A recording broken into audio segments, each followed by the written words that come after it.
Yeah, so I have no idea what this is, but I already love it. I already love my life. So that thing unfortunately looks like a sort of a bag of urine. So again, if you're the problem with computer screens is there's no way to experience emotion.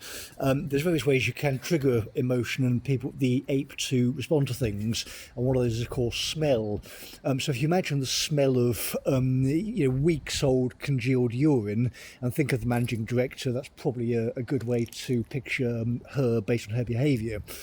So these statements and various others are too terrifying for anyone in Birmingham to hear. If you hear my voice, you'll murder each other in about 30 seconds flat. Or don't please do that. Be sensible. If you don't like the British, please bugger off. But the problem is, of course, as soon as you move into aggression, you get stuck, don't you? You get stuck in one direction, and you have to make sure when you go in one direction, you're going in the right direction, so you're not actually injuring people accidentally. But in this case, we're not. So John Cotton and the managing directors, plural, have clearly encouraged an attack on the country. I've just seen the Peter Manson trial collapse. God knows what's happening with that. I don't even want to look. But what we don't actually want to look at either is the managing director, and she's not here. So you've got a panel based on, straight off, the elites are idiots because their children aren't educated, they aren't educated, we're educating children badly, the subject of education comes up quite a lot, and David Fern doesn't want to be quizzed on cynical theories with a solicitor, because we need to actually go through that kind of stuff in the court service, so we need to actually know what words mean. I can't do this myself from a flat. I mean, it's always the curse with speds. They see you vanish into a puff of smoke and emerge in a place like this, and they say, well, if I just sort of sent an email to Baroness Fox last year, after we went down to the grooming gangs panel, we wouldn't have gotten here, would we? So if you go to the grooming gangs and post office scandal panel, and you say, and you've been down and gone to that as a personal development and stuff, then obviously being medically incompetent and attacking people because of their brains is quite bad in Birmingham's court service. I'm just saying. So if you're attacking people in offices for saying, well, I've gone to a doctor and the doctor says this is the case, and your response is to attack them, then you're clearly not professionally trained for a start, and you're under the impression that other people are your property. So it's not being a manager to attack people effectively. That's not something you're allowed to do under the law. You've got to follow it. So if you don't understand, quote unquote, the condition, it's not actually the problem. So the problem you're having in this kind of community, as Parvini says, there is ego, but it's generally you're correct quite a lot. So you say, well, you can't do that. Well, clearly you can. If you were to surround Birmingham with lots and lots of heavy artillery and give me the button, we could do it, couldn't we? So imagine a big red button with Acme, pull the plunger and Birmingham goes boom. But of course, if you control the army, you've got a plunger, haven't you? So you write a document that says, yes, blow it up, or we have a dead hand command and control thing. The Russians give us a hand. Everyone in the world gives us a hand build this thing. But you just point all the guns in the world at Birmingham and say, if this guy says fire or he dies, everyone dies, my house goes, everything else. So you've got a zone of control, drones, authoritarian megacity one, worst prison on earth, Winston Green on steroids, rat-eating HR women's face forever, and then the rest of the country, because that's all secured, you can be sort of civilised in English.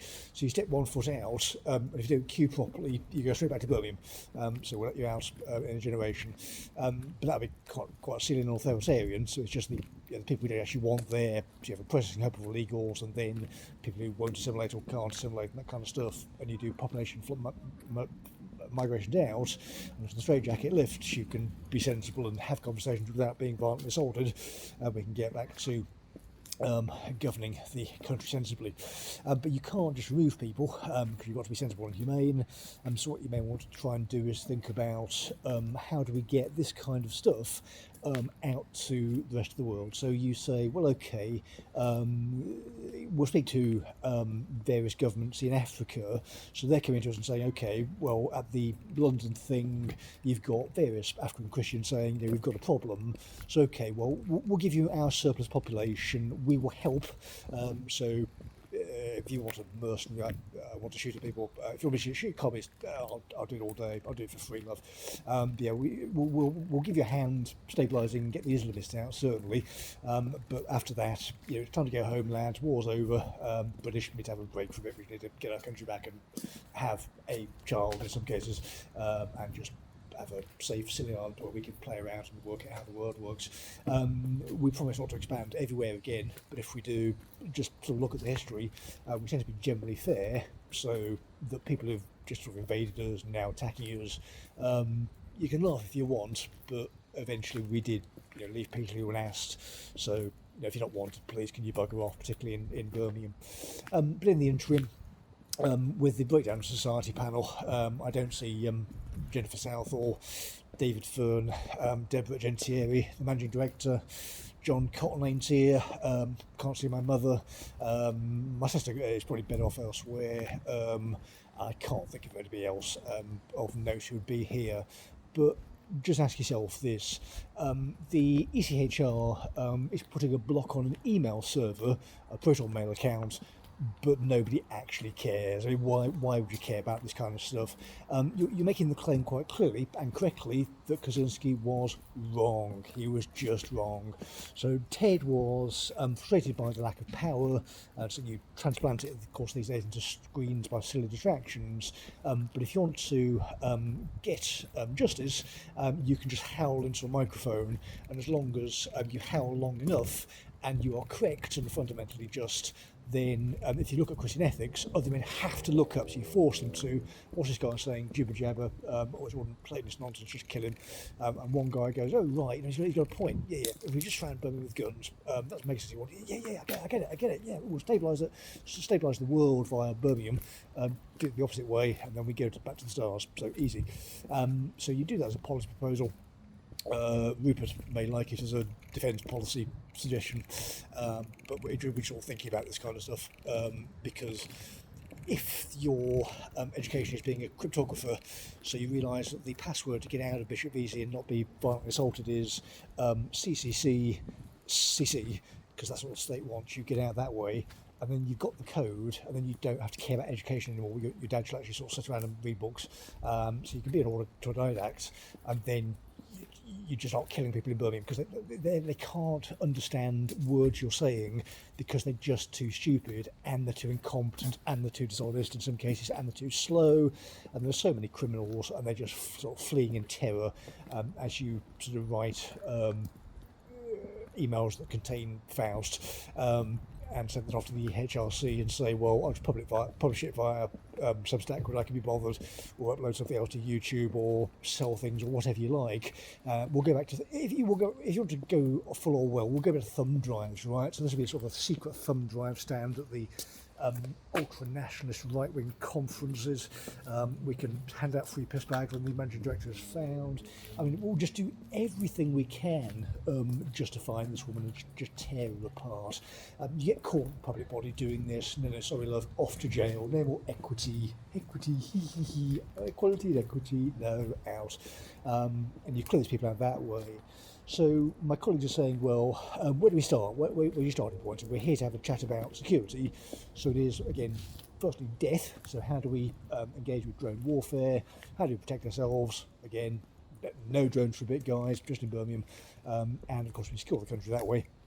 It's very funny. We can do it in a funny style, as I say, wake up the council house, then we get it back, and then we can do what we like. We can have enclaves in the north of it, so we can educate children. I like the classic space education policy. That sounds pretty good to me.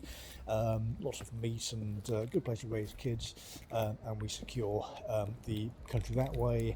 And then we get our industrial capacity back in Birmingham, because you just want sort of factories there at this point after the people have gone, and we can reindustrialise and sell things, so generate income on the world stage and that kind of thing. So I think that's a good project to potentially get involved in.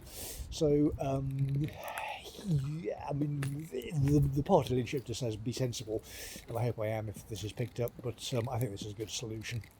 The HRC is afraid of drones, but the HRC is going to go, isn't it? So to Quango, I mean, they get rid of them.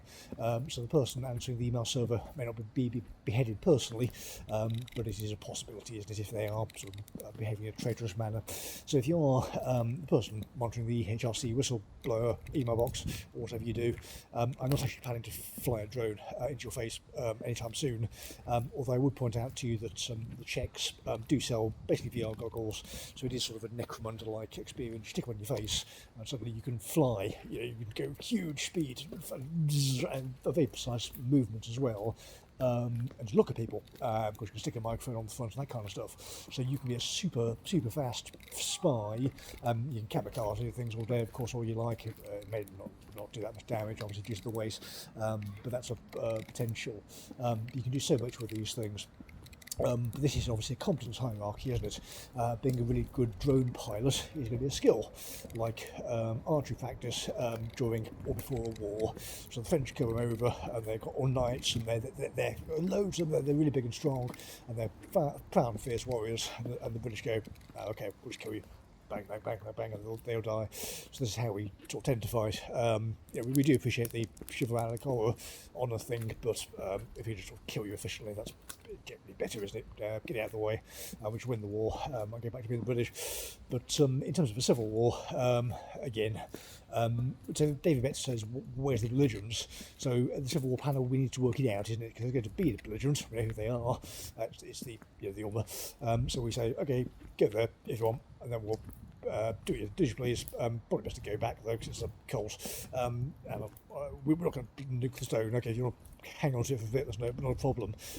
We don't care. Please go. Thank you. And then we get that sort of problem solved, and then the platelet strategy falls apart, and then we go back to the 1800s, just with nuclear weapons and meat, and border security and drones, and electricity cheap to meter. We got the island back, and North Sea oil, and North Sea passage to explore. That should be fun in the cold.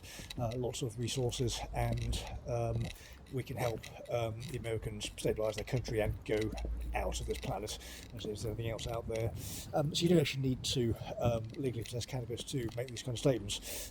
You just think from first principles, and you look at the country, and you think, well, if Elon's saying if civilizations destroy themselves before they get off the planet, well, I think we're kind of doing that at the moment. So we can stop doing that for a bit, just stabilise, and then do that. But everyone in the world play their part, please.